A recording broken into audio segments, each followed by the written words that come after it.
आपने अभी देखी चांदबाग की तस्वीरें। जिस वक्त दिल्ली में दंगे हुए थे, वो जो आग थी, वो जो आगजनी थी, वो जो नाले में फेंकते शव और तमाम तरीके की चीजें आपने दिखाई दी थी। दूसरी हमने आपको तस्वीर स्वीडन की दिखाई थी। अगर मैं ऊपर से लोकेशन बैंड जिसे कहते हैं कि वो अगर हटा दूं, आपको लगेगा कि इसमें फर्क करना जो है बिल्कुल भी मुश्किल नहीं है। दोनों एक ही जगह की तस्वीरें हैं। इसलिए हम ये कह रहे हैं कि दो देश, दो खबर, दो दंगे, लेकिन सोच एक ही वजह और दंगों का तरीका भी एक ही। आज बात दिल्ली दंगों पर लिखी किताब Delhi riots 2020 the untold story की करेंगे, जिसमें दंगों पर कई बड़े खुलासे किए गए हैं। वही किताब जिसको लेकर के आपको याद होगा हमने चर्चा की थी, जिस किताब को लिखने से कॉन्ट्रैक्ट के बाद प्रकाशक ने रोक दिया था, यह कहते हुए कि नहीं, इसमें समुदाय विशेष का नाम आ सकता है, इसमें कुछ ऐसे तथ्य बिना पढ़े, बिना किताब के आए, किताब को डिजिटल दंगा करके रुकवा दिया गया था। किताब के मुताबिक दंगे पूरी तरह से सुनियोजित थे, यह किताब कहती है। देश और हिंदुओं के खिलाफ दंगों की साजिश रची गई। दंगों में आम लोगों और पुलिस वालों को निशाना भी बनाया गया। और अब बात एक और दंगे की करते हैं, जो भारत से हुआ तो करीब 6,500 किलोमीटर, लेकिन वो भी पूरे तरीके से फिक्स नजर आता है। स्वीडन के माल्मो शहर का दंगा, जो स्वीडन का शहर आग की तरह जल गया, बिल्कुल जैसे बेंगलोर में वो आग दिखी थी। देश और दंगा भले ही अलग हो, लेकिन यह दंगा दिल्ली दंगों से अलग नहीं था। वैसी ही भीड़ निकली, भीड़ को भड़काया गया, धार्मिक नारेबाजी हुई, आग लगाई गई और आम लोगों को ही नुकसान पहुंचाया गया, पुलिस वालों को हमला किया गया, सब कुछ एक जैसा।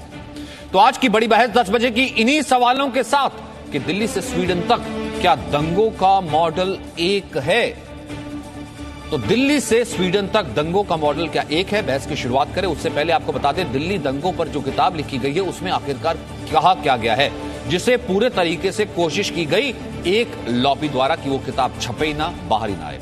कि एक तो दिल्ली दंगा हिंदुओं के खिलाफ साजिश थी, दिल्ली दंगा भारत के खिलाफ था, दिल्ली दंगा मोदी सरकार के खिलाफ था, दिल्ली दंगा पुलिस के खिलाफ था, दिल्ली दंगा हिंदू आस्था का अपमान था, और दिल्ली दंगा पाकिस्तान जिंदाबाद के वहां पर बाकायदा नारे भी लगे। हमारे साथ जो मेहमान हैं उनसे आपका तारुफ करा दे। हमारे साथ सोनाली चितालकर हैं, जो कि लेखिका हैं, जिन्होंने इस किताब को लिखा है, को राइटर हैं दिल्ली रॉयट्स 2020 की। महज खान हैं, राजनीतिक विश्लेषक, चरणचुग राष्ट्रीय सचिव बीजेपी के हमारे साथ है। डॉक्टर असगर अली खान वकील हमारे साथ है। आचार्य अंकुर आर्या है सत्य नरातन संस्थान से, और शहजाद पूनावाला हैं राजनीतिक विश्लेषक। आचार्य अंकुर, आपको क्या इसमें क्या ये समानता नजर आती, क्या ये कोइंसिडेंटल है कि दिल्ली में दंगे होते हैं ट्रंप के आने से पहले कि एक ऐसा संकेत दिया जाए, सुनियोजित तरीके से बात आती है, लेकिन इसे दबाया जाता है कि ये सुनियोजित तरीके की बात सामने ना आए। बेंगलोर में भी ऐसा होता है, फेसबुक पोस्ट का माध्यम लिया जाता है, सुनियोजित है लेकिन सुनियोजित वाली बाहर सामने ना आए। और स्वीडन तक अगर मैं लिए चलता हूं तो स्वीडन में भी यही होता है कि कुरान के खिलाफ वाली बात आती, लेकिन सुनियोजित है, ये बात सामने ना आए। ये कौन सी लॉबी जो इतनी कनेक्टेड है?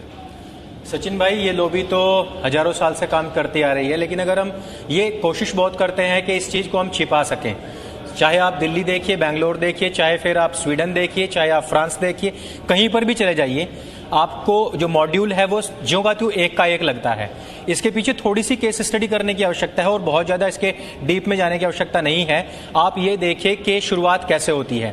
पहले वहां पर एक रोना रोया जाता है कि हम मारे जा रहे हैं, हम शरणार्थी, हमें शरण दीजिए, उनको शरण दी जाती है। थोड़े दिनों के बाद में फिर वहां के जो स्थानीय लोग हैं उनकी भावनाओं को आहत करते हैं, वो लोग उसकी जड़ में जाने का प्रयास करते हैं।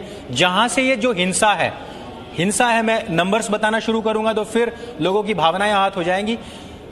वहां पर जब व्यक्ति कोई भी जाता है, और देखिए अभी आप जो स्वीडन की बात कर रहे हैं, वहां पर एक जो दक्षिणपंथी पार्टी थी, उसके एक नेता ने यही बात कही थी कि यह जो समस्या है, यह जो हिंसा है, यहां से उत्पन्न हो रही है। और इतनी बात कहनी थी कि वहां पूरे के पूरे शहर को जला दिया जाता है। भारतवर्ष में देखिए आप कि बेंगलोर के अंदर पहले हिंदुओं की भावनाओं को आहत किया जाता है और उस पर एक रेफरेंस देते हुए एक लड़का एक फेसबुक पोस्ट करता है और उस पर पूरा बेंगलोर जला जाता है। ये सारा का सारा सुनियोजित होता है, इसमें कुछ भी कोइंसिडेंटल नहीं है। ये नीचे से लेकर ऊपर तक सारे के सारे जो स्तंभ हैं, ये सारी की सारी जो संस्थाएं हैं जुड़ी हुई हैं। फिर इसके साथ ही साथ कुछ रिपोर्टर्स आ जाएंगे उसके ढकने के लिए। अभी दिल्ली वाले दंगे में हमने ये सारी चीजें खुल चुकी हैं। इसलिए सचिन भाई, इस पर गौर करने की आवश्यकता है। यह सब कुछ सुनियोजित है और यह जो किताब है, इसको बंद कराया जाना, इसको दबाव डाला जाना, और जो आपने कहा कि एक तरीके से इन्होंने जो जिहाद किया है इसके खिलाफ भी, यह सब कुछ सुनियोजित है ताकि सच, इनका सच सबके सामने ना आ पाए। चारे अंकुर, क्या डर इस चीज का है कि वो लोग ये कहने वाले कि फ्रीडम ऑफ स्पीच है, या फिर ऐसा है दंगों का धर्म नहीं होता, ये किताब आ जाती तो क्या ये खुलासा हो जाता कि नहीं दंगों का भी धर्म होता और इन दंगों का शायद धर्म था? अंकुर आचार्य। सचिन जी, अगर समय रहते जिन बुक्स के ऊपर बैन लगाया जाना चाहिए था, अगर उन बुक्स के ऊपर बैन लग जाता तो वाकई में ये जो पूरा का पूरा विश्व है इस आग में ना जल रहा होता। मैं आपको 2 मिनट में अपनी एक छोटी सी कविता के माध्यम से सारी चीज़ों को स्पष्ट करना चाहूँगा कि बड़े बड़े इमाम बाड़े थे आपके यहाँ पर बैठ के कहते थे कि जब सुप्रीम कोर्ट से फैसला आएगा तो वो हमको सहर्ष स्वीकार होगा। वहीं से मैं इसकी स्टार्टिंग करना चाहता हूँ और बताऊँगा मैं आपको कि पूरा ये जो प्लानिंग है, पूरी उम्मत का कॉन्सेप्ट क्या है। टीवी पर आकर चिल्लाते थे कसम यही उठाएंगे, अगर कोर्ट ने कह दिया तो मंदिर वहीं बनाएंगे।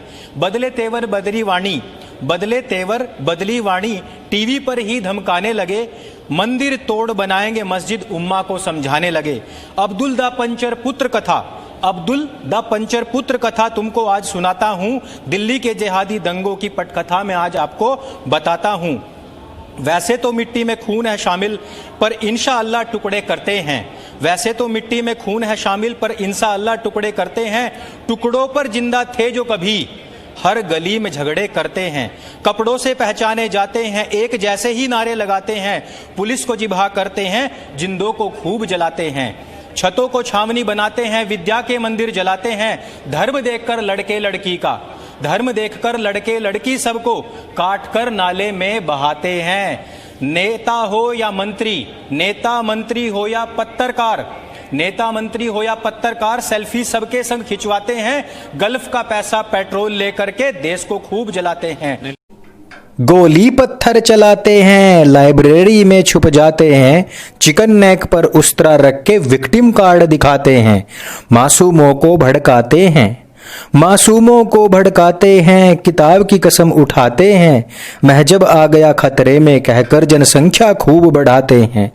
घुसपैठियों को छिपाते हैं, भाई उन्हें बताते हैं।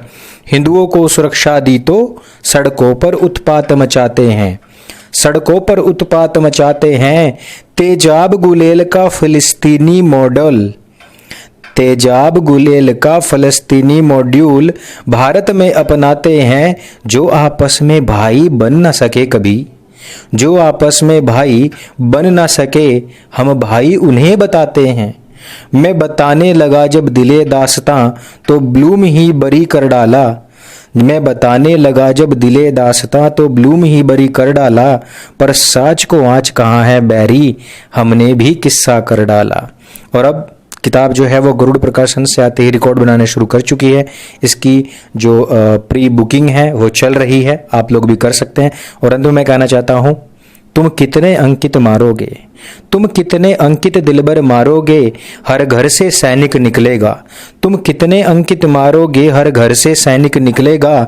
तुम कितनी कलम को रोकोगे, अब बच्चा बच्चा बोलेगा, अब बच्चा बच्चा बोलेगा। धन्यवाद।